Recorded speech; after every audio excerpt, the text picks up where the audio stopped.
अस्सलामुअलैकुम वरहमतुल्लाह। आप तमाम 12th साइंस के स्टूडेंट का हमारे फिज़िक्स के new chapter number 9 current electricity, जिसको हम उर्दू में कहते हैं बरके रवा, के वीडियो लेक्चर नंबर फर्स्ट के अंदर आप तमाम 12th साइंस के स्टूडेंट का वेलकम है, इस्तकबाल है।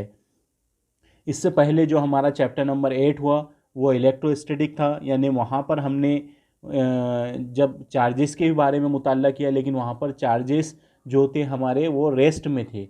ठीक है, अब ये इस चैप्टर के अंदर करंट इलेक्ट्रिसिटी के अंदर जो हमारे चार्जेस रहेंगे वो क्या करेंगे, एक जगह से दूसरी जगह मूव करेंगे, तब हम करंट इलेक्ट्रिसिटी क्या करते हैं वहाँ पर पढ़ते हैं।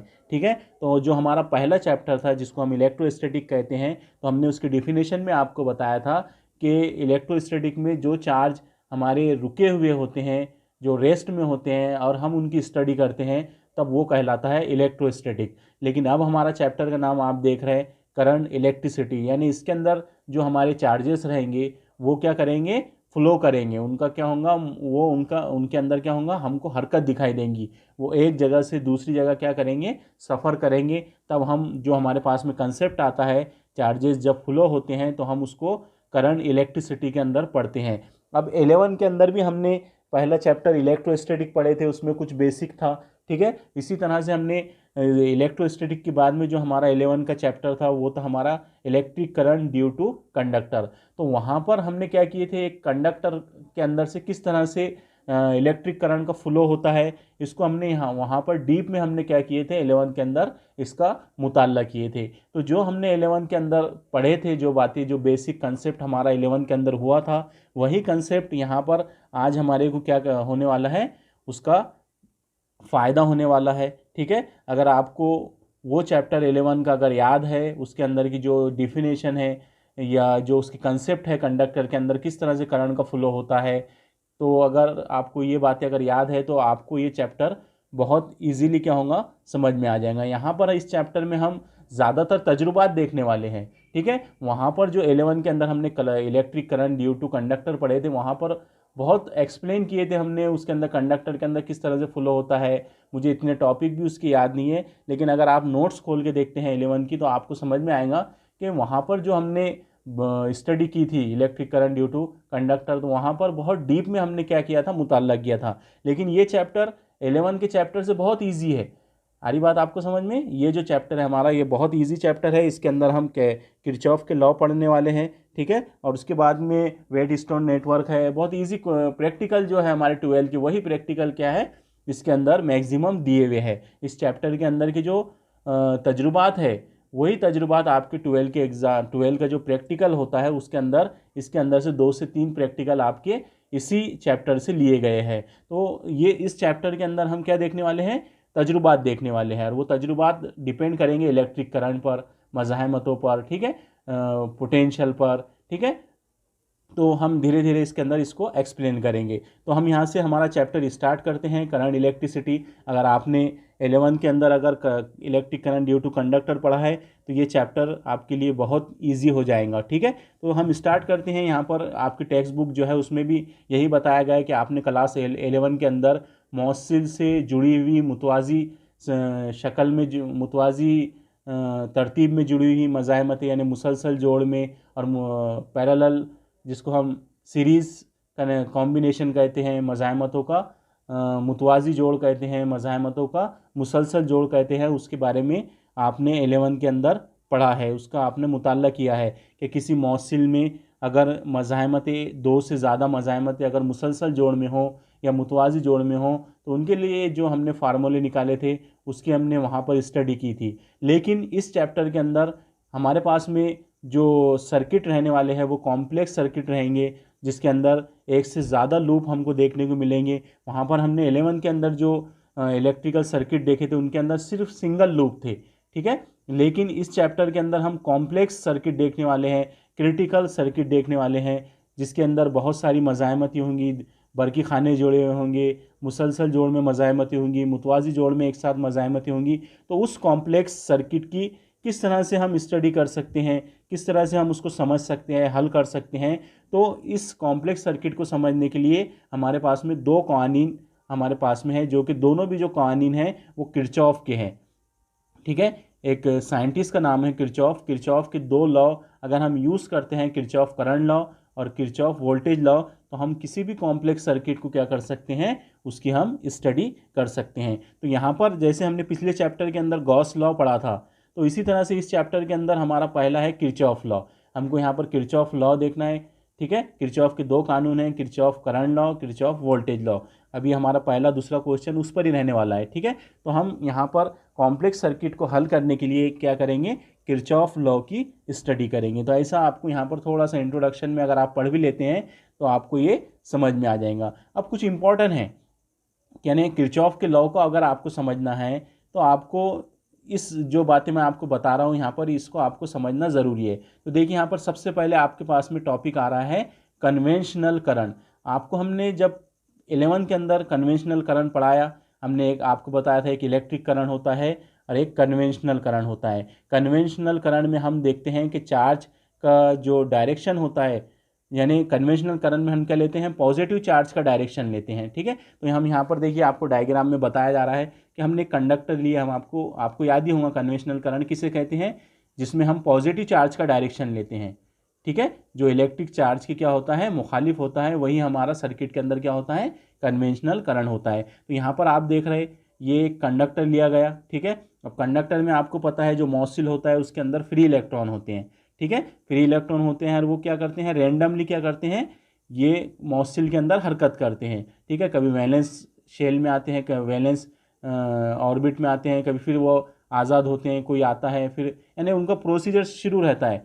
कभी कोई इलेक्ट्रॉन फ्री हो जाता है, कभी कोई इलेक्ट्रॉन वैलेंस हो जाता है, ठीक है। यानी हम जनरली ऐसा बोल सकते हैं कि जो भी कंडक्टर होता है, जो भी मॉसिल होता है, उसके अंदर बहुत सारे क्या होते हैं, फ्री इलेक्ट्रॉन होते हैं और फ्री इलेक्ट्रॉन रैंडमली क्या करते हैं, हरकत करते हैं। अगर हम इस मॉसिल को, ये जो मॉसिल दिख रहा, इसको अगर हम किसी बरकी खाने से जोड़ दें, ठीक है, एक बरकी खाना लिया हमने, यहाँ पर आप देख रहे हैं एक बैटरी से अगर जोड़ दें हम, ये पॉजिटिव टर्मिनल इस तरफ जोड़ दिया हमने मॉसिल के, और निगेटिव जो टर्मिनल है वो मॉसिल के इस सिरे पर जोड़ दिए। तो आपको पता है यहाँ से बैटरी जैसी जोड़ देंगे हम यहाँ पर, तो यहाँ पर आ जाएगा पॉजिटिव पोटेंशियल और यहाँ पर आ जाएगा निगेटिव पोटेंशियल। जब यहाँ पोटेंशियल आ जाएगा पॉजिटिव और निगेटिव, तो आपको पता है यहाँ से क्या होगा, इसके अंदर के इलेक्ट्रॉन जो है वो निगेटिव पोटेंशियल से किधर जाएंगे, पॉजिटिव पोटेंशियल की तरफ जाएंगे। तो इसके अंदर जितने भी फ्री इलेक्ट्रॉन हैं वो किधर मूव करेंगे, निगेटिव पोटेंशियल से पॉजिटिव पोटेंशियल की तरफ। तो यहाँ पर जो हमको करंट मिलता है निगेटिव पोटेंशियल से पॉजिटिव पोटेंशियल की तरफ क्या होता है, इलेक्ट्रॉन मूव होते हैं।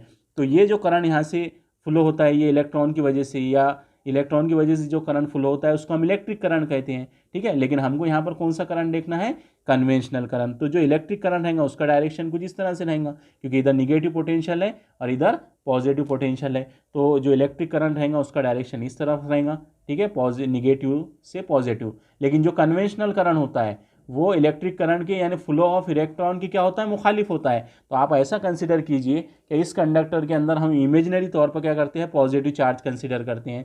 तो अब बताइए मुझे, पॉजिटिव चार्ज इसके अंदर है अगर, तो पॉजिटिव चार्ज किधर मूव करेंगे, पॉजिटिव की तरफ तो बिल्कुल नहीं जाएंगे, क्योंकि उनका भी नेचर पॉजिटिव है। तो वो पॉजिटिव पोटेंशियल से किधर जाएंगे, और निगेटिव पोटेंशियल की तरफ जाएंगे। तो आप कंसिडर करो कि यहाँ पर जो पॉजिटिव चार्ज है, वैसे पॉजिटिव चार्ज नहीं होते हैं, सिर्फ इलेक्ट्रॉन का फ्लो होता है। लेकिन हम ऐसा कंसिडर करते हैं कि पॉजिटिव चार्ज क्या हो रहे हैं, इस तरफ जा रहे हैं, और ये इलेक्ट्रॉन जो है वो पॉजिटिव पोटेंशियल की तरफ जा रहा है। तो ये जो पॉजिटिव चार्ज है ये निगेटिव पोटेंशियल की तरफ मूव करेंगे। तो ये जो पॉजिटिव चार्ज का जो डायरेक्शन होगा वो कुछ इस तरह से होगा, जब पॉजिटिव चार्ज पॉजिटिव पोटेंशियल से निगेटिव पोटेंशियल की तरफ जाएंगे तो उनका डायरेक्शन ये होगा।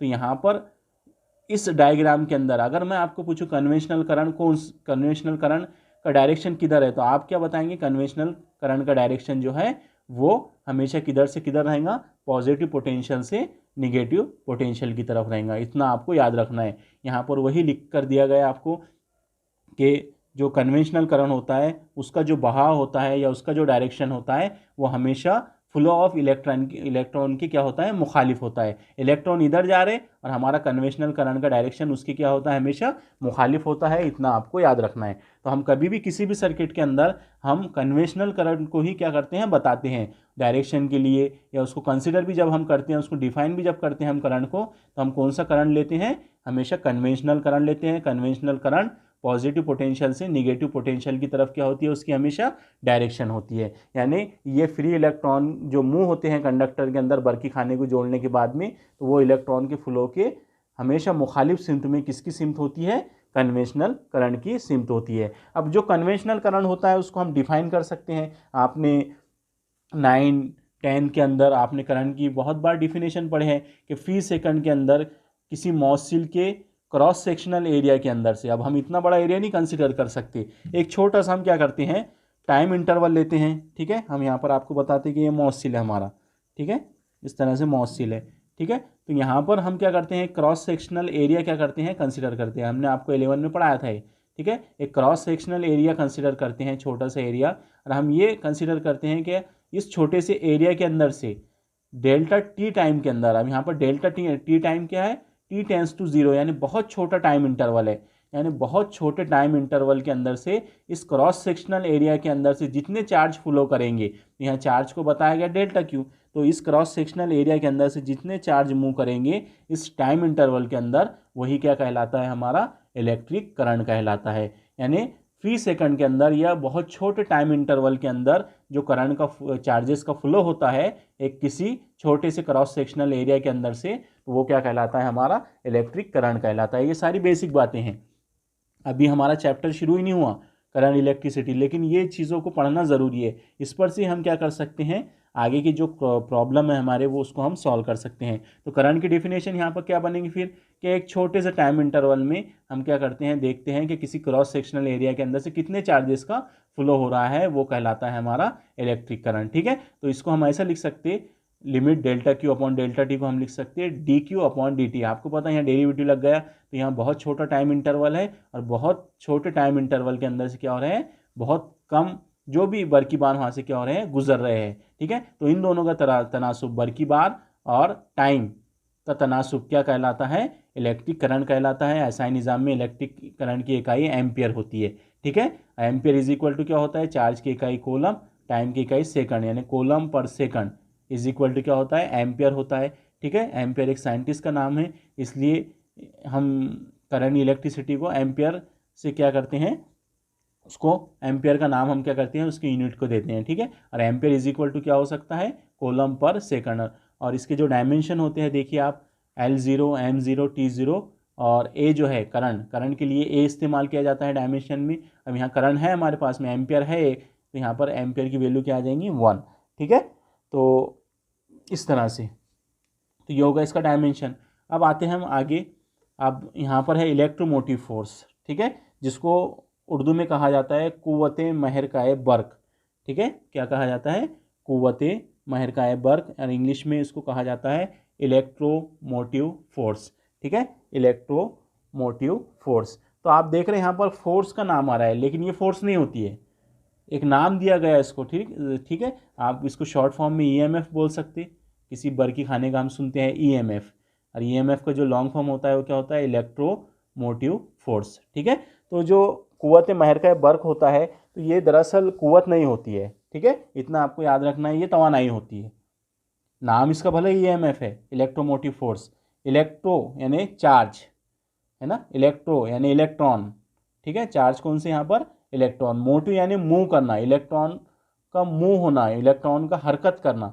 ठीक है, तो वही कहलाता है हमारा ईएमएफ। ठीक है, अब यहाँ पर इसके नाम में फोर्स आपको दिखाई देता है, तो यहाँ पर बिल्कुल भी फोर्स का कहीं पर भी क्या है, इसके अंदर जिक्र नहीं है। इसका नाम इलेक्ट्रोमोटिव फोर्स, यहाँ पर हम इसको पढ़ते हैं ईएमएफ, लेकिन ये क्या होती है, इलेक्ट्रॉन की तवानाई होती है। तो ईएमएफ समझाने के लिए मैं आपको थोड़ा सा ईएमएफ का कंसेप्ट यहाँ पर बता देता हूँ कि ईएमएफ को हम कैसे समझ सकते हैं। तो आपको पता है, आपने बैटरी देखा होगा, बैटरी के अंदर क्या होता है, दो मॉसिल हम धाती प्लेटें लेते हैं, इनके दरमियान में लिक्विड होता है, सॉल्यूशन होता है कि नहीं, यहाँ पर सॉल्यूशन होता है, और एक प्लेट हमारी एनोड होती है, एक प्लेट हमारी कैथोड होती है। ठीक है, तो हम कंसिडर करते हैं कि प्लेट ए है हमारी और ये प्लेट बी है। ठीक है, और इस प्लेट को हमने क्या किए, बाहर इसका टर्मिनल होते हैं, 2 टर्मिनल देखते हैं हम किसी भी बैटरी के अंदर, 2 टर्मिनल होते हैं। तो इसके 2 टर्मिनल में हमने क्या किए, यहाँ पर एक हमने बल्ब जोड़ दिए। ठीक है, इसके 2 टर्मिनल में हमने क्या किया, यहाँ पर बल्ब जोड़ दिए। तो यहाँ पर क्या है, ये हमारी बैटरी है, अंदर का हमने आपको बताया इस तरह से कुछ फंक्शन है बैटरी का। उसके अंदर 2 हमारे पास में एक एनोड है, एक कैथोड है। इसको पॉइंट ए और पॉइंट बी से हमने यहाँ बताए, ठीक है। ये एक प्लेट है, इसके अंदर दो प्लेटें होती है किसी बर्की खाने में, ठीक है। और इसके अंदर क्या होता है, लिक्विड होता है, सॉल्यूशन होता है। तो यहाँ पर क्या होता है, जब इसको लिक्विड के अंदर इन प्लेटों को रखा जाता है तो इस प्लेट के अंदर के प्लेट ए के इलेक्ट्रॉन क्या होते हैं, प्लेट बी पर जाते हैं। कहाँ जाते हैं, कब होता है ऐसा, जब हम ये दोनों प्लेटों को, प्लेट ए और प्लेट बी को जब हम यहाँ पर इस लिक्विड के अंदर डालते हैं तो यहाँ पर क्या होता है, इस सतह, इस प्लेट पर के जो इलेक्ट्रॉन है वो इस प्लेट पर क्या होते हैं, मूव होते हैं। जब ये इलेक्ट्रॉन इस प्लेट पर आते हैं तो ये इलेक्ट्रॉन इस तरह से फ्लो होते हैं। तो इलेक्ट्रॉन इस तरह से फ्लो हो रहे, इलेक्ट्रॉन इस तरह से फ्लो हो रहे। जब इलेक्ट्रॉन इस बल्ब के रेसिस्टेंस से गुजरते हैं तो ये बल्ब क्या होता है, ये बल्ब रोशन हो जाता है, ठीक है। यानी इस तरह से इलेक्ट्रॉन क्या हो रहा है, फ्लो हो रहे हैं। इलेक्ट्रॉन वापस फिर क्या होते हैं, इस प्लेट के तरफ आते हैं। ऐसा प्रोसीजर शुरू होता है। तो यहाँ पर क्या हो रहा है, आप देख रहे हैं कि इलेक्ट्रॉन यहाँ से यहाँ जा रहे हैं, यानी ये लिक्विड को क्या कर रहे हैं, वो ये सॉल्यूशन को क्या कर रहे हैं, वो यहाँ से पार कर रहे हैं। लिक्विड के अंदर से क्या हो रहे हैं, वो इलेक्ट्रॉन ये वाली प्लेट पर जा रहे हैं। तो अब ये लिक्विड के अंदर से जो इलेक्ट्रॉन यहाँ से निकल कर यहाँ तक जा रहे हैं, तो इनके दरमियान में लिक्विड की वजह से जो मज़ाहमत आएंगी, यहाँ इनके दरमियान में बिल्कुल आएंगी, है कि नहीं। ये लिक्विड जो है ये इलेक्ट्रॉन के रास्ते में क्या करेगा, मज़ाहमत पैदा करेगा, रुकावट पैदा करेगा, ठीक है। लेकिन फिर भी इलेक्ट्रॉन क्या कर रहे हैं, इस प्लेट से निकल रहे हैं और जो सॉल्यूशन के अंदर की मज़ाहमत है उसको पार करते हुए क्या हो रहे हैं, प्लेट बी पर पहुंच रहे हैं। यानी ये होगी अंदरूनी मज़ाहमत, इसको बोला जाता है इंटरनल रेसिस्टेंस, अंदरूनी मज़ाहमत। ये होगी हमारी अंदरूनी मज़ाहमत जो सॉल्यूशन के अंदर मज़ाहमत है, ठीक है। अब यहाँ से इलेक्ट्रॉन यहाँ आ गए, सरफेस पर बैटरी के टर्मिनल पर आ गए। फिर इलेक्ट्रॉन क्या हो रहे हैं, मॉसिल से निकल रहे हैं, इस तरह से जा रहे हैं। अब यहाँ पर भी देखिए आप, जो बल्ब है इसके अंदर भी क्या होता है, रेसिस्टेंस होता है। अब यहाँ पर रेसिस्टेंस के अंदर से क्या हो रहा है, इलेक्ट्रॉन निकल रहे हैं, तो यहाँ उनकी एनर्जी लॉस हो रही, ठीक है। फिर भी इलेक्ट्रॉन यहाँ से पास होकर क्या हो रहे हैं, इस तरफ आ रहे हैं। तो यहाँ पर जो रेसिस्टेंस है वो हमारा कौन सा रेसिस्टेंस है, एक्सटर्नल रेसिस्टेंस, ठीक है। तो ये होगा हमारा एक्सटर्नल रेसिस्टेंस। तो यहाँ पर हमने दो तरह की रेसिस्टेंस देखे, दो तरह की मज़ाहमतें देखे, एक बरकी खाने की अंदरूनी मज़ाहमत और एक बैरूनी बरकी दौर की मज़ाहमत। तो यहाँ पर हमारे कंसेप्ट आपके समझ, हमारा मकसद यहाँ पर यही था, आपको बरकी खाने के अंदर की मज़ाहमत बताना और आपको बैरूनी मज़ाहमत बताना। तो बैरूनी मज़ाहमत तो आपको दिखाई देती है, कोई भी हम मौसिल जो हम जोड़ते हैं, जो इलेक्ट्रिकल सर्किट जोड़ते हैं, वहाँ पर मज़ाहमतें होती है, ठीक है। तो वो मज़ाहमतें हमारी कौन सी मज़ाहमतें कहलाएंगी, एक्सटर्नल रेसिस्टेंस यानी बैरूनी मज़ाहमतें। और जो बरकी खाने के अंदर मज़ाहमतें होती है, जो चार्जेस के रास्ते में जो रुकावटें आती है, उसको हम क्या कहते हैं, अंदरूनी मज़ाहमत कहते हैं। तो अब हम ईएमएफ की तारीफ बयान कर सकते हैं, ठीक है। सुनिए गौर से, ईएमएफ की तारीफ अब आपको समझ में आ जाएंगी। आपको अगर अंदरूनी मज़ाहमत और बैरूनी मज़ाहमत समझ में आ गई आपको, तो आप ईएमएफ को बिल्कुल डिफाइन कर सकते। तो यहाँ पर सुनिए तारीफ, इलेक्ट्रॉन की वो तवानाई, सुनिए, इलेक्ट्रॉन की वो तवानाई जिसके ज़रिए इलेक्ट्रॉन बरकी खाने की अंदरूनी मज़ाहमत और बरकी खाने की बैरूनी मज़ाहमत से मुकाबला करते हैं या मुकाबला करके वो निकल जाते हैं वहाँ से, तो उसको, उस तवानाई को हम क्या कहते हैं, इलेक्ट्रोमोटिव फोर्स कहते हैं। यानी इलेक्ट्रोमोटिव फोर्स इलेक्ट्रॉन की ऐसी तवानाई है जिसकी वजह से इलेक्ट्रॉन बरकी खाने की अंदरूनी मज़ाहमत और बरकी खाने के बाहर की बैरूनी मज़ाहमत से क्या कर लेते हैं, मुकाबला कर लेते हैं, उसको वो मज़ाहमत से निकल जाते हैं, ठीक है। तो वहाँ पर जो इनको एनर्जी रिक्वायर्ड होती है, उसी एनर्जी को हम क्या कहते हैं, ईएमएफ कहते हैं। और ईएमएफ का जो फार्मूला होता है, ईएमएफ इज इक्वल टू होता है एनर्जी अपॉन चार्ज। यहाँ पर हमारा इलेक्ट्रॉन रहता चार्ज, ठीक है। तो ये होगी हमारी ईएमएफ की डिफिनेशन। अब एनर्जी किसके लिए है, ये एनर्जी इंटरनल रेसिस्टेंस के लिए भी है और ये एनर्जी एक्सटर्नल रेसिस्टेंस के लिए भी है, अंदरूनी मज़ाहमत और बैरूनी मज़ाहमत। तो जो ईएमएफ का ताल्लुक आता है वो एक इलेक्ट्रॉन की ऐसी तवानाई होती है जो बरकी खाने की अंदरूनी मज़ाहमत और बरकी खाने की बैरूनी मज़ाहमत में क्या करती है, इलेक्ट्रॉन को मदद करती है, इलेक्ट्रॉन को पास करने में मदद करती है। तो उसी तवानाई को हम क्या कहते हैं, ईएमएफ कहते हैं, ठीक है। तो इसकी तारीफ भी आपकी नोट्स में हमने लिखा कर दे दी है, ठीक है। तो ईएमएफ इज इक्वल टू, यहाँ पर एनर्जी बोले तो वर्क होता है, आपको पता है, तवानाई काम होता है, काम तवानाई होती है। तो हम यहाँ एनर्जी की जगह पर डब्ल्यू लिखेंगे और चार्ज जो है हमारा वो क्या है, हमारा क्यू है। तो ईएमएफ इज इक्वल टू क्या हो गया, वर्क डन अपॉन चार्ज। ठीक है, इस तरह से। तो ऐसा निज़ाम में इसकी इकाई क्या रहेंगी, काम की इकाई जूल और बर की बार की इकाई कोलम। तो जूल पर कोलम क्या होती है, इसकी इकाई होती है। और इसके जो डायमेंशन है वो देख रहे हैं आप, L2 M1 T-3 A-1। ठीक है, ये हम डायमेंशन निकाल सकते हैं इकाई के ऊपर से। अब आप देख रहे हैं बरकी कवा। ठीक है, तो बरकी कवा की भी डेफिनेशन यही है, बरकी कवा की भी डेफिनेशन यही है, हमने इससे पहले भी पढ़ चुके कि जो बरकी कवा होता है, बरकी बार को ले जाने के लिए किया गया काम, बरकी बार को ले जाने के लिए किया गया काम क्या कहलाता है, पोटेंशियल डिफरेंस कहलाता है, कवाई फ़र्क कहलाता है। ठीक है, तो यहाँ पर देखिए इलेक्ट्रिक पोटेंशियल कहलाता है, क्या कहलाता है, इलेक्ट्रिक पोटेंशियल। बरकी कवा, एक बरकी बार को ले जाने के लिए किया गया काम हमारा क्या होता है, इलेक्ट्रिक पोटेंशियल होता है। तो इलेक्ट्रिक पोटेंशियल की भी हम ऐसी तारीफ बना सकते, फिर जब ये W/Q हो रहा है इलेक्ट्रिक पोटेंशियल, तो इसको हम ऐसे नहीं लिख सकते क्या, जैसे हमने यहाँ लिखे थे EMF में एनर्जी अपॉन चार्ज, ये भी तो वही डिफाइन कर रहा है। यानी इलेक्ट्रिक पोटेंशियल की डिफिनेशन क्या हो रही है, एनर्जी अपॉन चार्ज, और EMF की डिफिनेशन क्या हो रही है, एनर्जी अपॉन चार्ज। लेकिन फिर दोनों में फ़र्क क्या है, दोनों में ये फ़र्क है कि यहाँ पर जो EMF है या EMF में जो एनर्जी होती है वो इलेक्ट्रॉन को अंदर की मज़ाहमत और बैरूनी मज़ाहमत दोनों जगह क्या करती है, उसको वो काम करती है, दोनों जगह पर वो इलेक्ट्रॉन के साथ होती है EMF में। ठीक है, लेकिन जो इलेक्ट्रिक पोटेंशियल होता है उसमें जो एनर्जी होती है इलेक्ट्रॉन की, वो तवानाई जिसके ज़रिए इलेक्ट्रॉन सिर्फ बैरूनी मज़ाहमत से मुकाबला कर सकते हैं।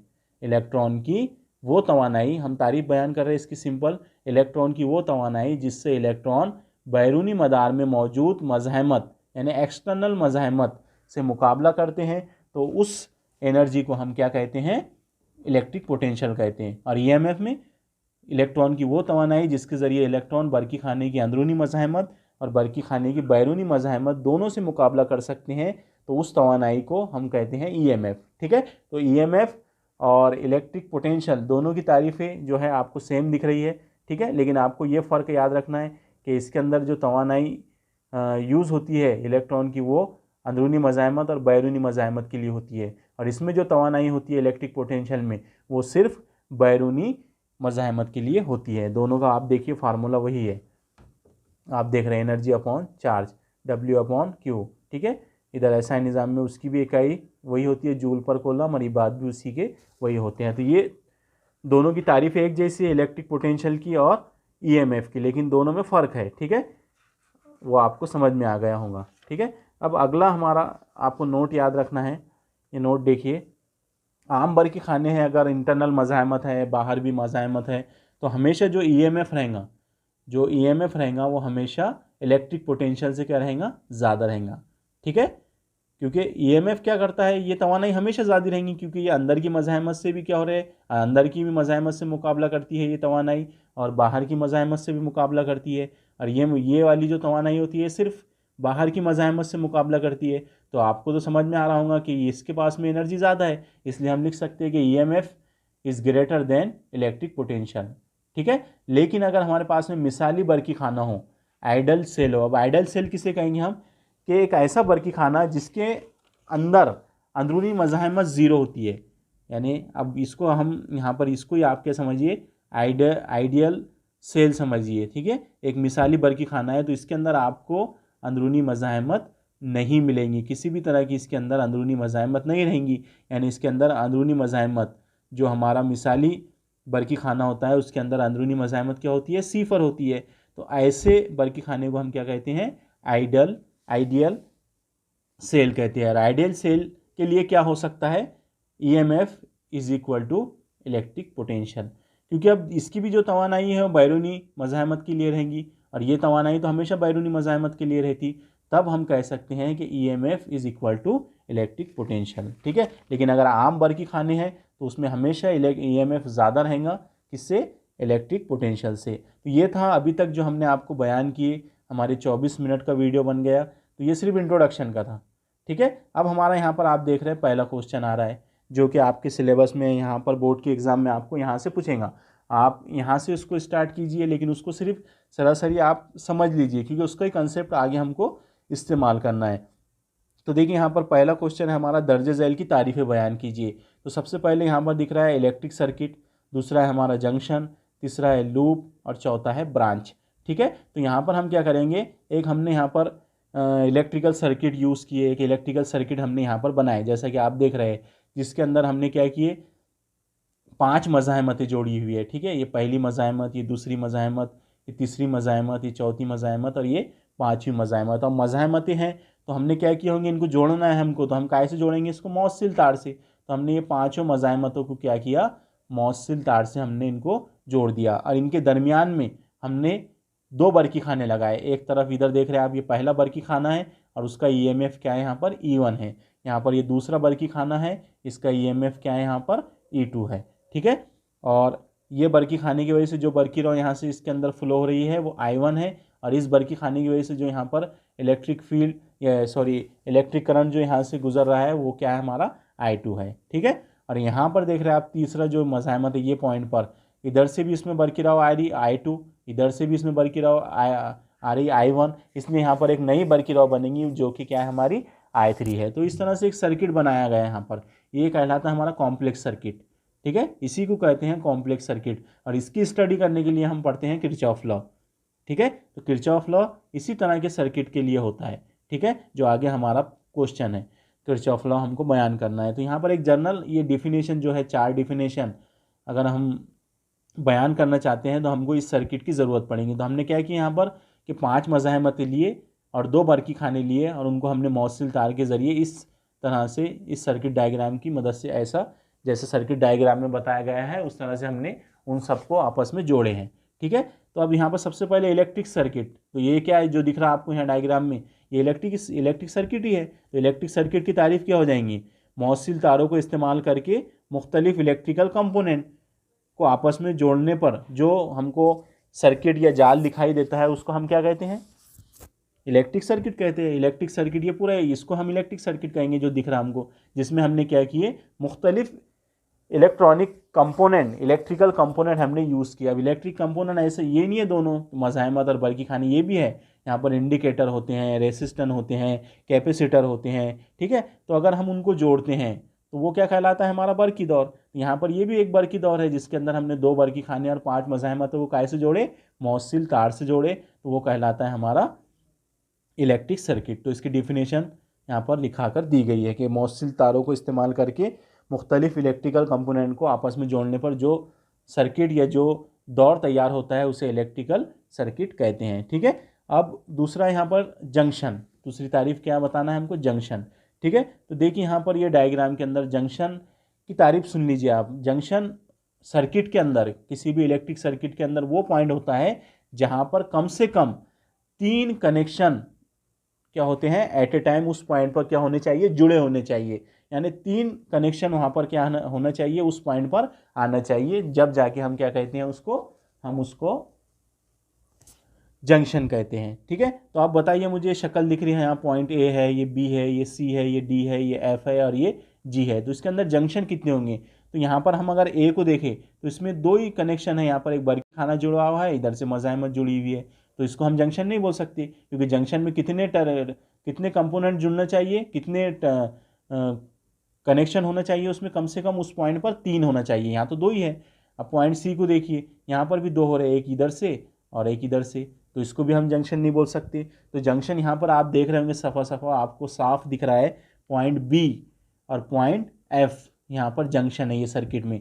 यहाँ पर देखिए इधर से एक कनेक्शन आ गया पहला, दूसरा कनेक्शन इधर से आ गया 2 और तीसरा कनेक्शन यहाँ से है। तो ये पॉइंट बी और एफ में भी इसी तरह से इधर से भी कनेक्शन है, इधर से भी कनेक्शन है और इधर से भी कनेक्शन है। तो ये पॉइंट एफ और पॉइंट बी पर देखिए आप 3 जगह से क्या है, इसके अंदर जोड़ है, इधर से एक जोड़ है, इधर से इधर से।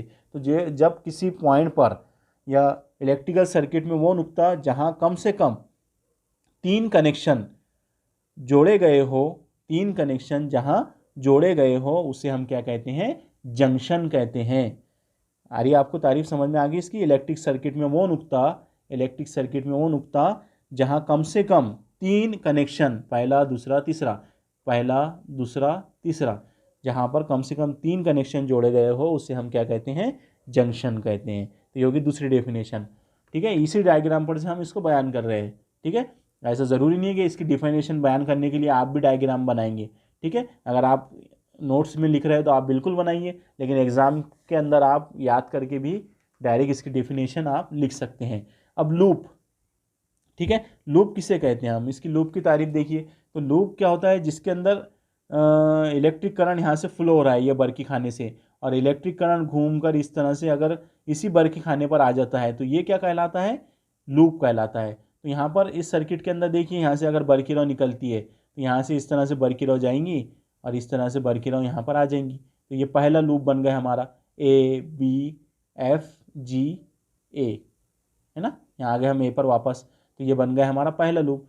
दूसरा लूप और देख सकते हैं हम यहाँ पर, ये भी एक, यहाँ पर भी बरकी रॉ है, यहाँ पे भी बरकी खाना है। तो यहाँ से अगर हम शुरू करते हैं तो यहाँ से देखिए C B F D C, तो ये भी यहाँ पर भी क्या होंगी, पूरी बरकी रॉ क्या हो रही है, यहाँ से निकल रही है और यहाँ से पूरा घूम कर क्या हो रही है, इसी बरकी खाने पर आ जा रही है। तो ये क्या होगा हमारा दूसरा लूप।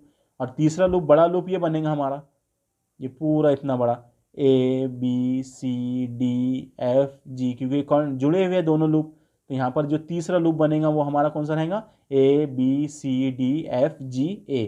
तो ये बड़ा लूप है, ठीक है, ये पहला लूप, ये दूसरा लूप और ये तीसरा लूप। तो शक्ल के अंदर 3 लूप हमारे को यहाँ पर दिखाई दे रहे हैं। तो लूप की डेफिनेशन देखिए आप, ऐसा बरकी दौर या ऐसा बरकी जाल जिसमें बरकी रॉ के बहाव का रास्ता मुकम्मल हो जाता है, बल्कि बैटरी से शुरू हुए चार्जेस और उसी बैटरी पर घूमकर आ जाते हैं, तो वो क्या कहलाता है, हमारा लूप कहलाता है। तो उसे हम क्या कहते हैं, लूप कहते हैं। शक्ल में हमने आपको बताया ए बी एफ जी ए पहला लूप है, दूसरा A B C D F G A जो बड़ा लूप बताए वो है, तीसरा B C D F B, ठीक है। इस तरह से आपके इस सर्किट के अंदर कितने लूप है, 3 लूप है, पहला ये, दूसरा ये, ठीक है, और तीसरा ये पूरा बड़े वाला, ठीक है। तो एग्जाम्पल में आपको यहाँ पर हमने लिख कर दिए हैं। अब है ब्रांच, ठीक है।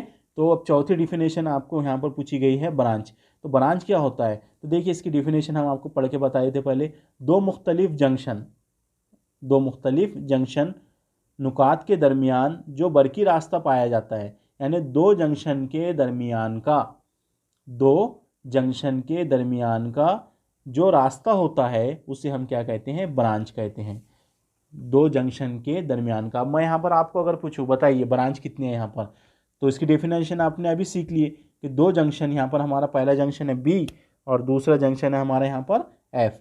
तो इनके दरमियान का रास्ता, तो आपको तो ये सीधा दिख रहा है, पहला जंक्शन है दूसरा, इनके दरमियान का रास्ता, तो ये वाला जो है बी एफ, तो ये आपका एक क्या हो गया, ब्रांच, ठीक है। इसी तरह से यहाँ पर देखिए आप बी से इस तरह से आप निकले, ये रास्ते से ऐसे ऐसे आप एफ पर पहुँच गए, ये जंक्शन पर, तो ये भी एक ब्रांच हो गया, ठीक है। क्योंकि ब्रांच की तारीफ क्या है, दो जंक्शन के दरमियान का रास्ता क्या कहलाता है, ब्रांच। एक पहला रास्ता ये देखिए हमने, दूसरा रास्ता ये है और तीसरा रास्ता ये है। तो इस डायग्राम के अंदर कितने ब्रांच है, इस डायग्राम के अंदर 3 ब्रांच है। तो यहाँ पर ये होती है हमारी चारों definition, electric circuit, junction, loop, branch. मैं एक बार और इसकी डिफिनेशन बताया था, इलेक्ट्रिक सर्किट जिसमें मुख्तलिफ इलेक्ट्रिकल कंपोनेंट क्या होते हैं, मौसिल तार से जुड़े होते हैं, उसको हम क्या कहते हैं, इलेक्ट्रिक सर्किट कहते हैं। जंक्शन जहाँ पर कम से कम 3 कनेक्शन क्या हो, जुड़े हुए हो, उस नुक्ते को हम क्या कहते हैं, जंक्शन कहते हैं। तीसरा हमने देखे लूप एक ऐसा जाल होता है, एक ऐसा बरकी दौर होता है जिसमें बरकी रॉ क्या हो जाती है, बरकी रॉ का बहाव का रास्ता क्या होता है, मुकम्मल होता है। यानी जहाँ से बरकी रॉ निकली वापस अगर वहाँ बरकी रॉ पहुँच जाती है तो उसको हम कहते हैं लूप। तो लूप भी हमारा हो गया। तीसरा है ब्रांच, दो जंक्शन के दरमियान का रास्ता क्या कहलाता है, ब्रांच कहलाता है। तो ये हो गई 4 डिफिनेशन, ये पहला क्वेश्चन था आपका, ठीक है। अब दूसरा क्वेश्चन है हमारा यहाँ पर किरचॉफ लॉ। अब हमको क्या पढ़ना है, जो हमने कॉम्प्लेक्स सर्किट देखे उसके लिए हमको उसको स्टडी करना है, उसको समझना है। तो उसके लिए हमारे पास में किरचॉफ के कानून हमको पढ़ना पड़ेगा। और किरचॉफ के 2 कानून होते हैं। पहला जो कानून होता है किरचॉफ फर्स्ट लॉ, वो होता है हमारा करंट के लिए, और जो किरचॉफ का सेकंड लॉ होता है वो होता है हमारा वोल्टेज के लिए। इसलिए किरचॉफ के पहले कानून को कहा जाता है किरचॉफ करंट लॉ और किरचॉफ के दूसरे कानून को कहा जाता है किरचॉफ वोल्टेज लॉ, ठीक है। तो हम यहाँ पर किरचॉफ का पहला कानून देखेंगे, ठीक है। तो पहला कानून बरकी रवा के लिए है, इलेक्ट्रिक करंट के लिए है। और ये कानून से पहला जो कानून है ना किरचॉफ का पहला कानून, इससे हमको law of conservation of charge यानी बरके बारों के बका का कानून का यहाँ से पता चलता है, ठीक है। और जो किरचॉफ वोल्टेज लॉ है वहाँ पर हमको बरकी तवानाई के बका का कानून वहाँ पर हमको पता चलता है, यानी वहाँ पर तवानाई की बका का कानून प्रूफ होता है, और ये वाले पहले लॉ में बरकी बारो की बका का कानून क्या होता है यहाँ पर हमको मिलता है, उसका प्रूफ मिलता है आखिरी में। ठीक है, तो हम यहाँ पर शुरू करते हैं। तो पहला जो दूसरा सवाल है इस चैप्टर का वो ये है कि बरकी दौर के लिए किरचॉफ का पहला कानून बयान कीजिए और उसकी वजाहत कीजिए। ठीक है, तो किरचॉफ का पहला कानून आप देख रहे हैं यहाँ पर, किरचॉफ का पहला कानून। चलिए हम इसको स्टार्ट करते हैं। तो स्टार्ट करने से पहले हम आपको पहले समझा देते हैं इधर, ठीक है, बाद में स्टेटमेंट देखेंगे। तो किरचॉफ का लॉ क्या बोलता है कि ये जंक्शन पर, ये जंक्शन है, अभी हमने आपको बताया जंक्शन क्या होता है, जिस पर कम से कम, सॉरी ये ले लेते हैं हम इधर, 1 2 3 4 5, ठीक है। अब यहाँ तो 5 कनेक्शन है, तो 3 से ज़्यादा बोले थे हमने, अगर किसी पॉइंट पर 3 से ज़्यादा कनेक्शन हो तो उसको हम जंक्शन कहते हैं। कम से कम 3 होना चाहिए, यहाँ तो 5 है, तो जाहिर सी बात है ये पॉइंट जो है ये क्या हमारा जंक्शन है। तो हम यहाँ पर क्या कंसिडर कर रहे हैं कि यहाँ पर इस तरह से डायरेक्शन बता रहे, तो हम बता रहे हैं यहाँ कि यहाँ से बरकी रॉ क्या हो रही है, जंक्शन पर जा रही है, एरो का निशान जंक्शन की तरफ है। तो ये हमारी पहली बरकी रॉ I1 ये जंक्शन पर जा रही है, दूसरी मौसिल से जो बरकी रॉ जा रही है I2 वो भी जंक्शन पे जा रही है, तीसरी जो बरकी रॉ है I3 उसका डायरेक्शन देखिए जंक्शन से बाहर है, यानी ये बरकी रॉ जंक्शन से बाहर जा रही है। और चौथा जो है मौसिल, वो उसके अंदर से जो बरकी रॉ जा रही है वो I4 है, उसका डायरेक्शन भी बाहर की तरफ है, ठीक है। और तीसरा भी हम बाहर की तरफ ही लेते हैं करंट, पाँचवें मौसिल से I5। तो यहाँ पर आप देखिए दो जो बरकी रॉ है I1 और I2 ये जंक्शन पर आ रही है, और I3 I4 और I5 ये क्या हो रही है, जंक्शन से जा रही है। तो ये जंक्शन पर जब बरकी रॉ आती है और जंक्शन से जब बरकी रॉ चले जाती है, तो इस जंक्शन के ऊपर हमको जो चार्ज मिलते हैं, जो करंट मिलता है, वो हमेशा क्या होता है, 0 होता है। बरकी रॉ आई और बरकी रॉ चले गई। एक जनरल एग्जाम्पल देते हैं हम आपको, इसको पाइप कंसिडर करो आप, ठीक है, पानी के जैसे पाइप होते हैं ना हमारे, उसको आप पाइप कंसिडर करो। यहाँ से हमने 3 लीटर पानी आपने यहाँ से डाले, 3 लीटर पानी आपने यहाँ से डाले, ठीक है। तो 3 लीटर पानी यहाँ आ गया जंक्शन पर, इधर से 3 लीटर पानी यहाँ आ गया जंक्शन पर। तो अभी कितना होगा जंक्शन पर पानी, 6 लीटर हो गया, ठीक है। अब 2 लीटर इधर चले गया, 2 लीटर इसमें चले गया ये पाइप में, और 2 लीटर इधर चले गया। अब 2 लीटर 2 लीटर 2 लीटर पूरा 6 लीटर यहाँ से इन पाइप इधर के पाइप में आ गई है, तीनों पाइप में। तो आप मुझे बताइए जंक्शन पर कितना पानी बचा, तो जंक्शन पर क्या बचा, 0 बचा। तो यही होता है किरचॉफ करंट लॉ। तो इसका स्टेटमेंट मैं आपको सिंपली बताया था कि जंक्शन पर आने वाली बरकी रॉ और जंक्शन से जाने वाली बरकी रॉ का जो अलजबरी मजमू होता है जंक्शन पर, वो हमेशा क्या होता है, सिफर के मसावी होता है। तो ये लिखा हुआ है यहाँ पर, पढ़िए, किसी भी जंक्शन में से गुजरने वाली तमाम बरकी रॉ का अलजबरी मजमुआ हमेशा क्या होता है, सिफर होता है। हमने आपको यहाँ पर समझाया, किसी भी जंक्शन पर बरकी रॉ का अलजबरी मजमुआ हमेशा क्या मिलेगा आपको, सिफर मिलेगा। अब इसके अंदर बरकी रॉ का जिक्र किया गया इस कानून में, इसलिए इस कानून को यानी किरचॉफ फर्स्ट लॉ को कहा जाता है, किरचॉफ फर्स्ट लॉ को कहा जाता है किरचॉफ करंट लॉ, ठीक है। तो अगर आपको ऐसा पूछ लिया किरचॉफ का करंट लॉ बयान कीजिए, तो आपको फर्स्ट लॉ ही बयान करना है।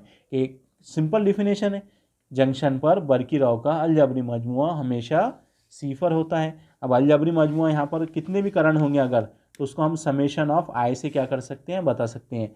तो जंक्शन के ऊपर टोटल करंट समेशन ऑफ आई क्या बता रहा है, कुल करंट के लिए यूज़ करते हैं हम, सबके लिए जितने भी बरकी रॉ आ रही है जा रही है उनके लिए हमने क्या यूज़ किया यहाँ पर, समेशन। तो summation of I is equal to हमको क्या मिलेगा, हमेशा जंक्शन पर 0 मिलेगा, ठीक है।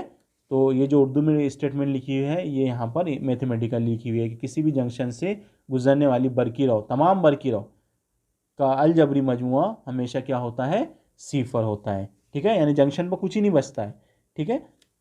इस कानून में बरकी रॉ का जिक्र किया गया, इसलिए इस कानून को हम किरचॉफ करंट लॉ भी कहते हैं, ठीक है।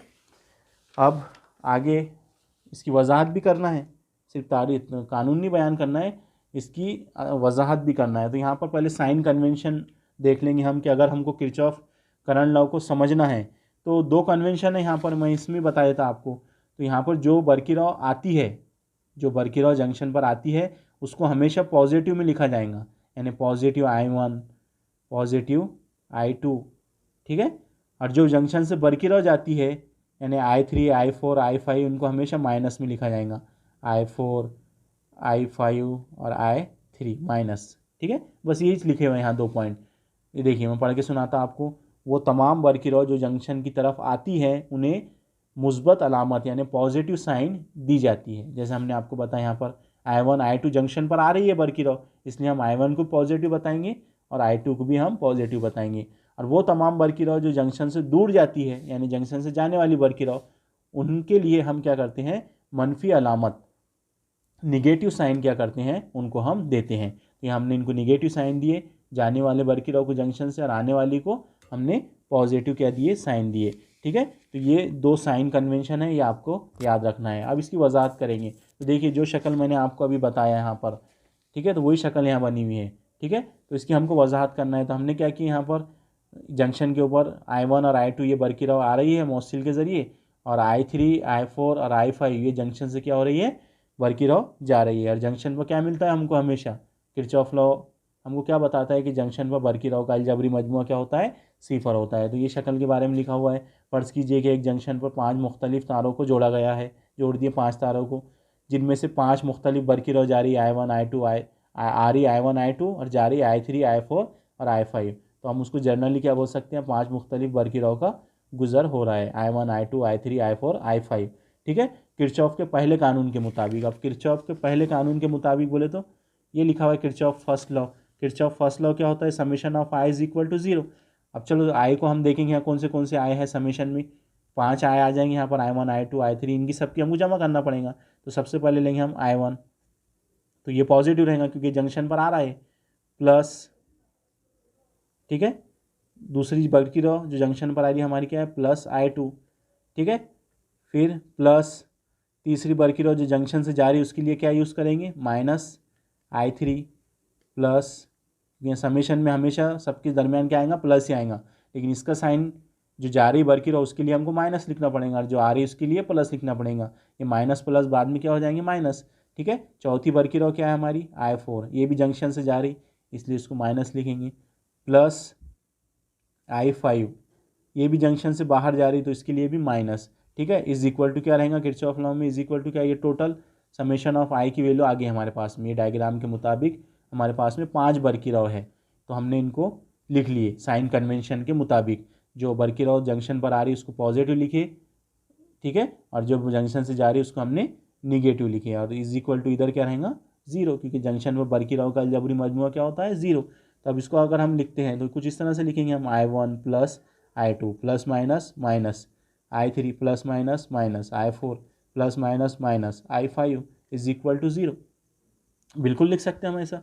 अब ये माइनस वाले उधर चले जाएंगे तो क्या हो जाएंगे, प्लस के, तो I1 plus I2 is equal to क्या हो जाएगा, इधर माइनस I3 उधर गए तो प्लस I3, माइनस I4 उधर गए तो प्लस I4, माइनस I4 उधर गए तो प्लस I5। तो क्या मिल गया हमको, जंक्शन पर आने वाली बरकिरौ इज इक्वल टू जंक्शन से जाने वाली बरकिरौ। जो मैंने एग्जांपल दिया था पानी की, 3 लीटर पानी डाले थे हमने, 3 लीटर पानी बाहर निकल गया पाइप के ज़रिए, तो इज इक्वल टू जंक्शन पर क्या बच रहा, कुछ भी नहीं, 0। जंक्शन पर क्या बचेगा, हमेशा 0। तो यहाँ पर हम क्या बता सकते हैं, ये करंट जो है इसको हम ऐसा लिख सकते हैं, इनकमिंग करंट, ठीक है, इज इक्वल टू, ये करंट को हम क्या लिख सकते हैं, ये टोटल करंट को आउटगोइंग करंट, आउटगोइंग करंट, ठीक है, यानी incoming current is equal to क्या होता है, आउटगोइंग करंट होता है, ठीक है। तो ऐसे आपके यहाँ पर नोट्स में भी आपको बताया गया है, हमने जो अभी बताया आपको, ठीक है। तो इस ज़ाब्ते से जाहिर होता है कि जंक्शन पर आने वाली तमाम बरकिरौ और जंक्शन से बाहर जाने वाली बरकिरौ मसावी होती है हमेशा, है ना। सेम मिलान को इधर 3 लीटर इधर 3 लीटर, तो दोनों बरकिरौ कैसी होती है, हमेशा मसावी होती है, ठीक है। इसी तरह इस ज़ाब्ते से एक बात और साबित होती है कि जंक्शन में बरकिरौ की तादाद हमेशा मुस्तकिल होती है, यानी हमेशा वहाँ पर जंक्शन पर जो वैल्यू मिलेंगी हमको वो क्या मिलेंगी, वो 0 मिलेंगी, यानी मुस्तकिल रहती जंक्शन पर बरकिरौ की कीमत। फिर यानी किरचॉफ का पहला कानून दर हकीकत हमको बरकिबारों के बका का कानून, किरचॉफ का जो पहला कानून होता है दर हकीकत वो काय का कानून होता है, बरकिबारों की बका का कानून होता है, law of conservation of charge होता है, ठीक है।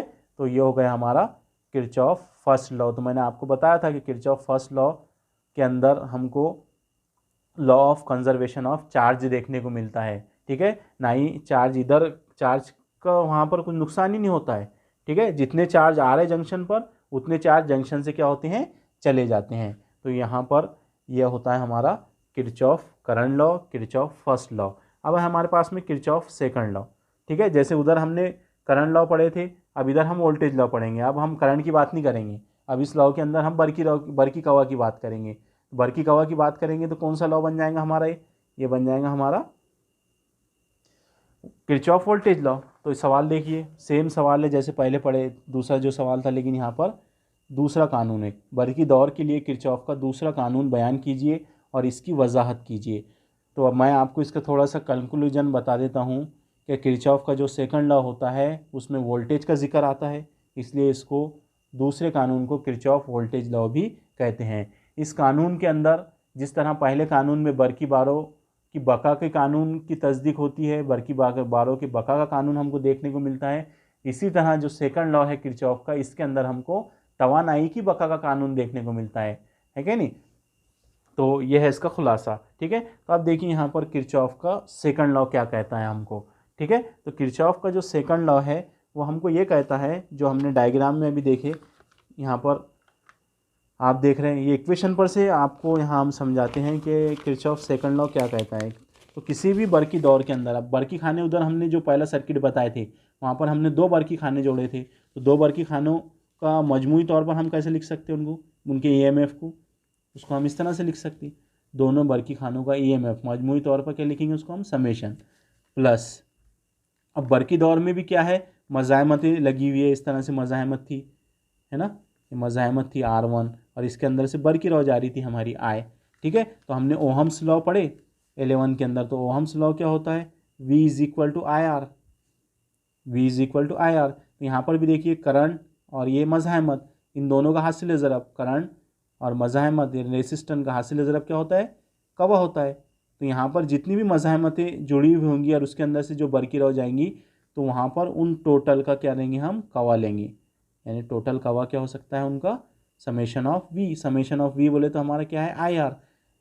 तो ये भी इन दोनों का जो मजमू होता है, दोनों बर्की खानों के EMF का मजमू और बर्की खानों के साथ में जुड़ी हुई मज़ाहमतों और उनमें से बहने वाली करंट, यानी उनके पोटेंशियल का मजमू, इन दोनों का मजमू, यानी EMF का मजमू और टोटल बर्की कवा का मजमू, इन दोनों का मजमू हमेशा क्या होता है, सिफर होता है।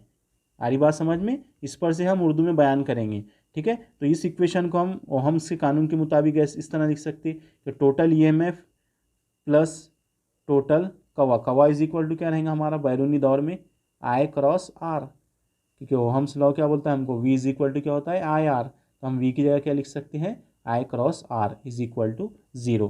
तो आपको आ गया समझ में यहाँ पर ये सेकंड लॉ। मैं इस पर से बता देता आपको, एक मिनट, ये स्टेटमेंट याद रखो आप, ठीक है, मेरे पास में है ये स्टेटमेंट। देखिए यहाँ लेकर आए हम आपको, यहाँ पर देखिए 2 बर्की खाने हैं, ठीक है। तो उसका EMF है पहले का E1 और दूसरे का E2। तो मैं इसको ऐसा लिख सकता हूँ, समेशन ऑफ E1 E2 लिखने की ज़रूरत नहीं है मुझे, मैं ऐसा लिख सकता हूँ उसको, समेशन ऑफ E प्लस, अब टोटल कवा यहाँ पर देखिए I1 R1 है तो यहाँ पर कवा रहेगा हमारा V, यहाँ I2 है तो यहाँ भी कवा रहेगा हमारा V, ठीक है। यहाँ भी कवा है I1 R3, इन दोनों का हासिल ज़रा भी क्या होता है, कवा होता है ओहम्स लॉ से। तो यहाँ भी V है, यहाँ भी V है, यहाँ भी V है, यहाँ भी V है और यहाँ भी V है। तो इन तमाम V को अगर मुझे टोटल करना है तो मैं क्या करके लिखूंगा उनको, समेशन ऑफ V, ठीक है। तो ये हो गया समेशन ऑफ V है। Summation of V is equal to क्या होता है, ओहम्स लॉ से I क्रॉस R, हमने यहाँ लिख दिए समेशन ऑफ V की जगह पर I क्रॉस R। तो यहाँ पर देखिए दोनों बर्की खानों का अलजबरी मजमुआ प्लस पूरे बर्की दौर में जुड़ी हुई मज़ाहमत और बर्की रॉ के हासिल ज़रब का मजमुआ या टोटल कवा का मजमुआ हमेशा क्या होता है, सिफर होता है। ये कहलाता है किरचॉफ वोल्टेज लॉ। तो आपको अगर नहीं समझ में आया है तो आप एक से 2 मरतबा इसको बैक करके देखिए, आपको ये समझ में आ जाएगा, ठीक है। तो यहाँ पर उर्दू में भी आपको तारीफ़ लिख के दी गई, किरचॉफ सेकंड लॉ। किसी भी बंद बर्की दौर यानी क्लोज सर्किट में, देखिए क्लोज सर्किट लगेगा इसको, यहाँ पर जो हमने आपको बताए थे कि कहीं से ओपन नहीं है सर्किट, पूरा क्लोज है, पूरा बंद क्या है, ये सर्किट है हमारा, ठीक है। अगर ये खुला है, एक वायर ले ली हमने, उसमें मज़ाहमतें जोड़ रहे, इधर से खुला इधर से खुला, तो वहाँ पर अप्लीकेबल नहीं होता है, ठीक है। क्लोज सर्किट के लिए होता है हमेशा। तो किसी भी बंद बर्की दौर में या बंद क्लोज सर्किट के अंदर सर्किट में मौजूद तमाम ईएमएफ का मजमुआ, ये ईएमएफ का अलजबरी मजमुआ इसकी बात की जा रही, प्लस तमाम बरकी कवा के फ़र्क का अलजबरी मजमुआ। अब तो कवा का हमने बता दिया आपको, बरकी कवा के फ़र्क बोले तो क्या होता है, आई क्रॉस आर, ठीक है। तो उनका अलजबरी मजमुआ हमेशा क्या होता है, सिफर होता है, ठीक है। Summation of I is plus summation of V is equal to 0।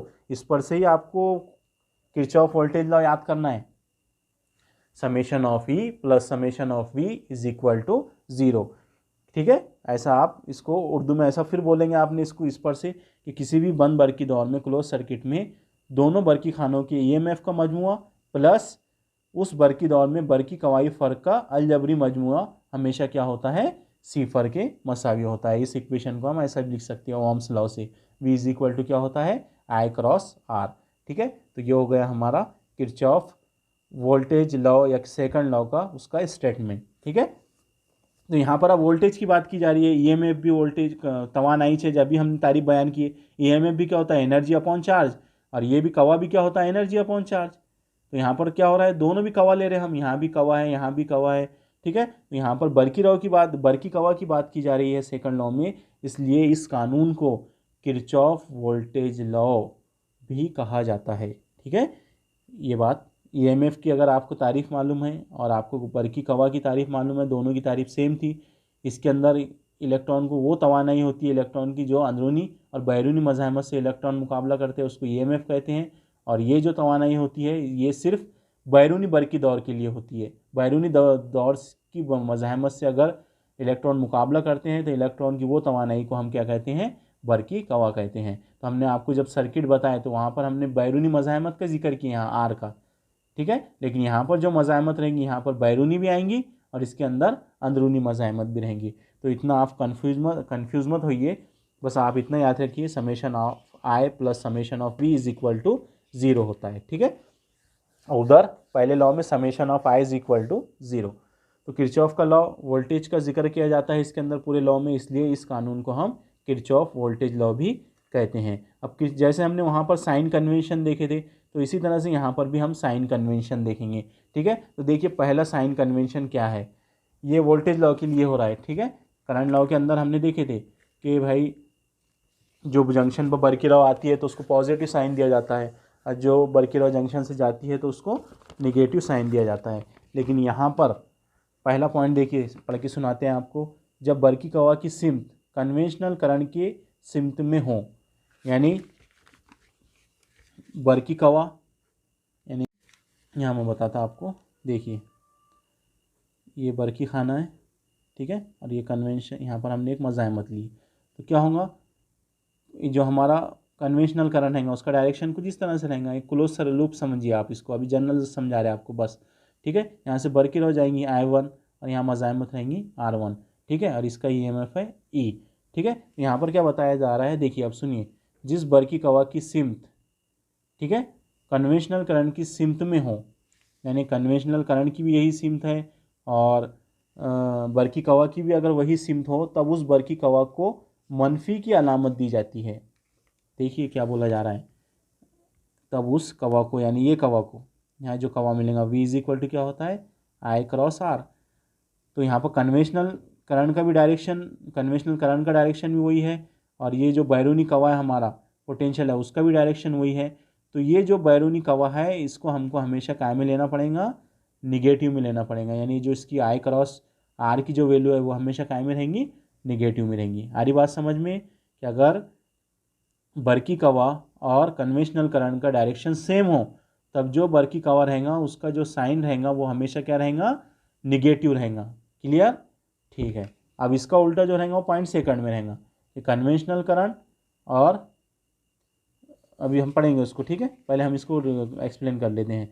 तो यहाँ पर जिस बरकी कवा की सिमत कन्वेंशनल करंट की सिमत में हो, तब उस बरकी कवा को मनफी अलामत निगेटिव साइन दी जाती है। और अगर बरकी कवा की सिमत कन्वेंशनल करंट की सिमत के मुखालिफ हो, यानी देखिए सुनिए यहाँ पर, कन्वेंशनल करंट की सिमत मुखालिफ हो किसके, बरकी कवा की सिमत के, तब उस बरकी कवा को मुस्बत की अलामत दी जाती है। यारी बात समझ में, यहाँ पर क्या बताया जा रहा है, अगर बरकी कवा की सिमत कन्वेंशनल करंट की सिमत के मुखालिफ हो। अब कन्वेंशनल करंट की सिमत हम ऐसी कंसिडर करते, ठीक है, कन्वेंशनल करंट की सिमत ऐसी है और ये जो बरकी कवा है इसकी सिमत क्या है, ऐसी है, तो ये एक दूसरे के मुखालिफ है। तो यहाँ पर जो V इज इक्वल टू आई आ रहा है हमारा, तो ये हमेशा पॉजिटिव रहेगा, ऐसा पहले पॉइंट में बता रहा है। क्लियर, एक बार डबल से बताया था। अगर कन्वेंशनल करंट और बरकी कवा की सिमत एक जैसी हो, पहले पॉइंट में ऐसा बयान किया गया कि कन्वेंशनल करंट और बरकी कवा की सिमत अगर सेम हो, तब बरकी कवा की जो कीमत ली जाएंगी आई क्रॉस आर, वो काय में ली जाएंगी, निगेटिव में ली जाएंगी, ठीक है। और अगर कन्वेंशनल करंट और बरकी कवा की सिमत एक दूसरे के मुखालिफ हो, तब जो हमारा बरकी कवा रहेगा उसकी जो वैल्यू ली जाएंगी वो हमेशा पॉजिटिव ली जाएंगी, ठीक है।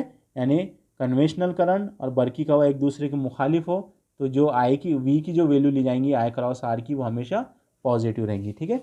इतना आपको यहाँ पर याद रखना है, वैसे यहाँ पर नोट्स में लिखकर आपको दिया गया। अब दूसरा साइन कन्वेंशन देखिए। अब ये जो दूसरा पॉइंट है ये ट्रेसिंग पर डिपेंड करता है।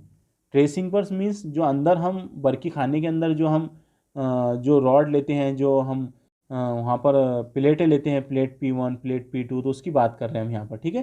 तो ये बरकी खाने के अंदर की बात की जा रही, इसलिए यहाँ पर सुनिए। अगर हमारे ट्रेसिंग की सिमत बरकी खाने के अंदर, ट्रेसिंग कहाँ पर होती है, बरकी खाने के अंदर मुस्बत सिरे से मनफी सिरे की जानिब हो, ठीक है, मुस्बत सिरे से मनफी सिरे की जानिब हो, तो उस बरकी खाने के EMF को मनफी की अलामत दी जाती है। आ रही की बात समझ में। अगर हमारी अंदर बरकी खाने के अंदर अगर ट्रेसिंग कैसी हो, मुस्बत सिरे से मनफी सिरे की तरफ हो, तब क्या होगा, उस बरकी खाने के EMF को मनफी की अलामत दी जाएंगी। यानी ये जो E है तो इसकी भी दो वैल्यू हो सकती है, एक तो पॉजिटिव एक तो निगेटिव। तो E पॉजिटिव कब होगा, जब बरकी खाने की अंदरूनी अंदर मुस्बत सिरे से मनफी सिरे की जानिब हो, ठीक है, तब बरकी खाने का EMF हमेशा उसको मनफी की अलामत दी जाएंगी। और अगर हमारे ट्रेसिंग की सिमत बरकी खाने के अंदर मनफी सिरे से मुस्बत सिरे की जानिब हो, ठीक है, मनफी सिरे से मुस्बत सिरे की जानिब हो, तो उसे बरकी खाने के उस बरकी खाने के EMF को मुस्बत अलामत दी जाती है, ठीक है। तो आपको यहाँ कन्फ्यूज़ नहीं होना है, इसको आप याद रखिए, ठीक है। आपको जैसे भी याद रह सकता है आप उस तरीके से इस पॉइंट को याद कर लीजिए, ठीक है। ये साइन कन्वेंशन है। अब हम आगे इसको एक्सप्लेन कर लेंगे हम, ये जो हमारे कन्फ्यूज़न जा रहा है ना, थोड़ा समझने क्यों जा रहा है कन्फ्यूज़न, क्योंकि हमारे पास में यहाँ डायग्राम नहीं है। अगर हमारे पास सर्किट डायग्राम रहे तो हम क्या कर सकते हैं, इसको बयान कर सकते हैं, ठीक है। तो पहला तो बहुत आसान है, ठीक है, और दूसरा भी आसान है, यह है बरकी खाने के अंदर से ताल्लुक़ रखता है, ठीक है, अंदरूनी तौर पर ये क्या करता है, ताल्लुक़ रखता है, ट्रेसिंग। अब यहाँ देखिए, अब इसकी वजाहत कर लेंगे हम। अब आ गया सर्किट डायग्राम, ठीक है। तो सर्किट डायग्राम इस तरह, जो पहला सर्किट डायग्राम था सेम वही है यहाँ बना हुआ, ठीक है। 5 मज़ाहमत लिए हमने R1 R2 R3 R4 और R5, उनको क्या किया हमने, मौसिल तार की मदद से 2 बरकी खाने भी हमने उनमें जोड़ दिए। पहला बरकी खाना जो है उसका EMF E1 है, दूसरा बरकी खाना जो है उसका EMF E2 है। इस बरकी खाने की वजह से जो बरकी रॉ गुजर रही वो I1 है, इस बरकी खाने की वजह से जो बरकी रॉ गुजर रही वो I2 है, और दोनों बरकी रॉ इस रेसिस्टेंस से गुजर रही है, इसलिए इसको नाम दे दी हमने I3, ठीक है। तो यहाँ पर हम फट करके ले लेते हैं क्योंकि वीडियो बहुत बड़ा हो गया है। फ़र्ज़ कीजिए कि हमने हमारे ट्रेसिंग की सिमत, देखिए अब यहाँ पर जो हमने साइन कन्वेंशन में सेकंड पॉइंट देखे उसकी बात की जा रही है। फ़र्ज़ कीजिए कि हमने हमारे ट्रेसिंग की सिमत को क्लॉकवाइज रखा है, घड़ी जैसी चलती है हमारी, क्लॉकवाइज रखा है, क्लॉकवाइज अंदाज में मुंतखब किया है। अगर हमने हमारी ट्रेसिंग को, यानी जो अंदर की जो प्लेट है उसको हमने कैसे ट्रेस किया है, कैसे रखा है, उसको हमने क्लॉकवाइज सिमत में रखा है। घड़ी जैसे हरकत करती है, घड़ी के कांटे जैसे हरकत करते हैं, उस तरह से हमने क्या किया है, ट्रेसिंग किया है। तब शक्ल में ABFGA ये वाला लूप, ABFGA ये वाला लूप देखिए आप, इसको लूप ही कहते हैं ना हम। पूरा कंप्लीट सर्किट हो गया, इसके अंदर पूरी कंप्लीट क्या हो रही है, बरकी रॉ इस तरह से क्या हो रही है, फ्लो हो रही है। तो ABFGA एक बंद बरकी दौर है, क्लोज लूप है, बिल्कुल है, जिसमें किरचॉफ का दूसरा कानून इस्तेमाल करने पर, तो किरचॉफ का दूसरा कानून क्या था, summation of E plus summation of I cross R is equal to 0, ठीक है। तो यहाँ पर हम समेशन ऑफ E, अब हम सिर्फ एक ही लूप की बात कर रहे हैं, तो यहाँ पर हमारे पास में ये लूप की बात कर रहे हैं हम, तो यहाँ पर EMF कितने रहेंगे हमारे पास, सिर्फ एक रहेंगे, ये वाला। इसकी बात नहीं हो रही यहाँ पर, ये वाले लूप की नहीं हो रही, सिर्फ ये वाले लूप की बात हो रही है, ये वाले। ठीक है, तो इसमें सिर्फ एक ही बर्की खाना है, तो EMF भी कितना रहेगा हमारे पास में, एक ही रहेगा। तो यहाँ पर समेशन ऑफ ई की वैल्यू क्या आएंगी हमारे पास में, प्लस E1। ठीक है, फिर प्लस ये वाला प्लस आ गया यहाँ पर। ठीक है, फिर यहाँ पर क्या है, summation of I cross R. यहाँ देखिए summation of I cross R कितने मिलेंगे हमको, 1 2 और 3, क्योंकि इस लूप के अंदर आप देख रहे हैं आई क्रॉस आर यहाँ भी है, आई क्रॉस आर यहाँ भी है, और आई क्रॉस आर ये यहाँ भी है। तो इन तीनों को हम अगर ऐड करेंगे तभी जाके हमारा ये समेशन कंप्लीट होगा। ठीक है, तो पहले हम ये इसके लिए ले लेते I1 क्रॉस R1। ठीक है, अब आपको यहाँ ये याद रखना है कि देखिए बर्की खाने की सिमत मुस्बत हो गई है, साइन पहला साइन कन्वेंशन, बर्की खाने की सिमत मुस्बत हो गई है, तो बर्की कवा की सिमत क्या रहेंगी, मुखालिफ, यानी निगेटिव। तो यहाँ पर जो हम ये लेंगे I1 क्रॉस R1, तो ये क्या रहेगा हमारा, निगेटिव। ये भी क्या रहेगा, निगेटिव। ये भी क्या रहेगा हमारा, निगेटिव, क्योंकि इनकी भी डायरेक्शन इसी डायरेक्शन में है, बर्की कवा की भी डायरेक्शन यही है, और बर्की राव की भी डायरेक्शन, ये सॉरी EMF की भी डायरेक्शन जो है वो यही है। ठीक है, इसलिए हम यहाँ पर क्या करेंगे, जो बर्की कवा रहेंगे हमारे आई क्रॉस आर, यानी ये, इनको तीनों को भी हम क्या करेंगे, निगेटिव लेंगे और उनकी जमा कर देंगे, क्योंकि यहाँ समेशन है। ठीक है, तो पहला जो कवा मिला हमको पहले मज़ाहमत से, वो क्या मिल रहा, वो हम के लॉ से I1 क्रॉस R1, सामने क्या लग जाएंगे इसके, माइनस, फिर प्लस, दूसरी मज़ाहमत ये है I3 क्रॉस R5, इसको भी माइनस लगा देंगे, प्लस क्योंकि समेशन है, प्लस अब तीसरी मज़ाहमत कौन सी है लूप के अंदर, I1 क्रॉस R3, तो ये ले लिया I1 क्रॉस R3, इसको भी क्या लगा देंगे सामने, माइनस। ठीक है, इज इक्वल टू क्या होता है, 0, ओहम्स लॉ से। और हम सेकंड लॉ में क्या बोलते हैं हमको, कि summation of E plus summation of V is equal to क्या होता है, 0, तो इज इक्वल टू 0। तो आपको इतना याद रखना है, ये प्लस हो गया तो ये माइनस रहेंगे। ठीक है, और ये माइनस हो गया अगर, तो ये सारे क्या रहेंगे, प्लस, हो गया काम ख़त्म। ठीक है, साइन कन्वेंशन आपको समझ में आ जाएंगे, ये प्लस, तो इनका सारों का जो मजमूआ रहेगा आई क्रॉस आर का वो माइनस, ये भी माइनस, ये भी माइनस और ये भी माइनस। ठीक है, अगर ये निगेटिव रहेगा तो ये प्लस, ये भी प्लस और ये भी प्लस। ठीक है, तो अब ये देखिए ये प्लस लिख दिया हमने I1, अब ये I1 क्रॉस R1 उधर गया, इधर से उधर गया तो माइनस का प्लस हो जाएगा।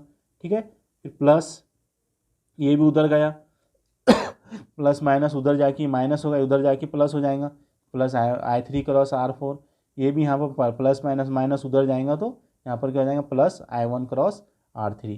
ठीक है, तो इस तरफ की एनर्जी और इस तरफ की एनर्जी इक्वल मिली हमको, जैसे वहाँ पर करंट मिला था, incoming current is equal to outgoing current, यहाँ पर भी इस तरह से मिला हमको, जो EMF की तवानाई इज इक्वल टू कवा की तवानाई इज इक्वल टू, दोनों भी कैसे सेम है। तो यहाँ से क्या बोल सकते हैं हम, इस, अब ये हो गया पहला पॉइंट, ये लूप की बात करें हमने, जहाँ पर हमारे कन्वेंशनल करंट और इलेक्ट्रिक वोल्टेज का डायरेक्शन सेम था, इसलिए हमने इसको वोल्टेज को क्या किया था, निगेटिव लिया था।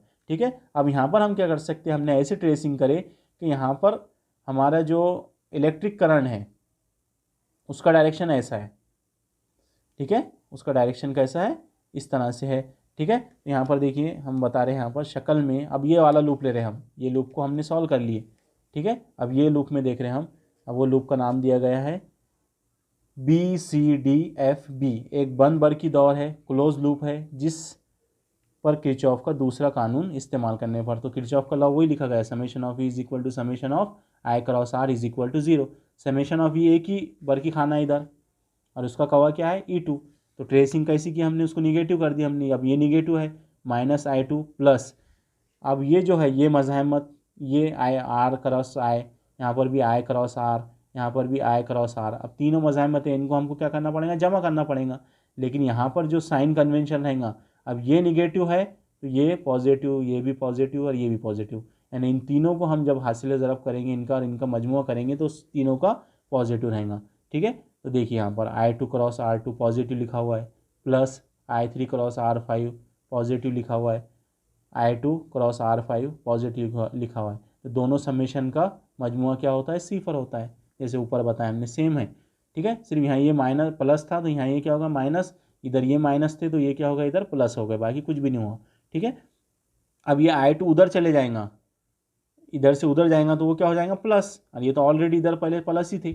ठीक है। तो देखिए यहाँ पर क्या मिला हमको, I2 इज इक्वल टू ये मिल गया, ठीक है, ये यहीं था, I2 उधर चले गए तो I2 is equal to I2 cross R2 plus I3 cross R5 plus I2 cross R5, ठीक है। तो यहाँ पर हमको क्या मिल रहा, दोनों इक्वेशन से देखिए, यहाँ पर भी तवानाई बराबर हो गई, ठीक है, यहाँ पर भी तवानाई इज इक्वल टू एक दूसरे के मसावी हो गई, यहाँ पर भी तवानाई क्या हो गई, एक दूसरे के मसावी हो गई। तो हम एक बात कह सकते हैं यहाँ पर कि बंद वर्की दौर में तमाम ईएमएफ और तमाम बरकी खानों के अलजबरी मजमुओं का मजमुआ हमेशा सिफर भी होता है, ठीक है। इसी तरह इससे जाहिर होता है कि किसी भी बंद वर्की दौर में मजमुई तवानाई हमेशा मुस्तकिल होती है, तवानाई का यहाँ पर नुकसान नहीं होता है। यानी किरचॉफ का दूसरा कानून दर हकीकत तवानाई की बका का कानून यानी law of conservation of energy को जाहिर करता है। तो उम्मीद करते हैं हम आपको किरचॉफ करंट लॉ और किरचॉफ वोल्टेज लॉ समझ में आ गया होगा। किरचॉफ फर्स्ट लॉ में करंट की बात होती है, किरचॉफ सेकंड लॉ में वोल्टेज की बात होती है। ये भी वोल्टेज ही होता है हमारा, ये भी इलेक्ट्रिक पोटेंशियल ही होता है। यहाँ पर जो वी आई क्रॉस आर बोले तो वी होता है ओहम्स लॉ से, तो ये भी हमारा पोटेंशियल ही होता है, ठीक है। पोटेंशियल यानी तवानाई, पोटेंशियल यानी तवानाई, ये तवानाई बोले तो जिससे इलेक्ट्रॉन अंदरूनी और बैरूनी मज़ाहमत से मुकाबला करते हैं, और यहाँ की जो तवानाई है तो वो तवानाई बोले तो जिससे इलेक्ट्रॉन बैरूनी मज़ाहमत से मुकाबला करते हैं, उसको हम इलेक्ट्रिक पोटेंशियल कहते हैं। तो यहाँ बस आपको साइन कन्वेंशन याद रखना है। दोनों जगह देखिए, यहाँ भी किरचॉफ लॉ यूज़ हुआ, यहाँ पर भी किरचॉफ लॉ यूज़ हुआ, दोनों इक्वेशन मिली हमको, और दोनों इक्वेशन से हमको ये मिला कि एनर्जी क्या होती है, हमेशा कॉन्जर्व रहती है, मुस्तकिल रहती है। तो आज के लिए इतना ही। खुदा हाफिज़। अगले चैप्टर में हम वेट स्टोन नेटवर्क ब्रिज शुरू करेंगे। खुदा हाफिज़। थैंक्स।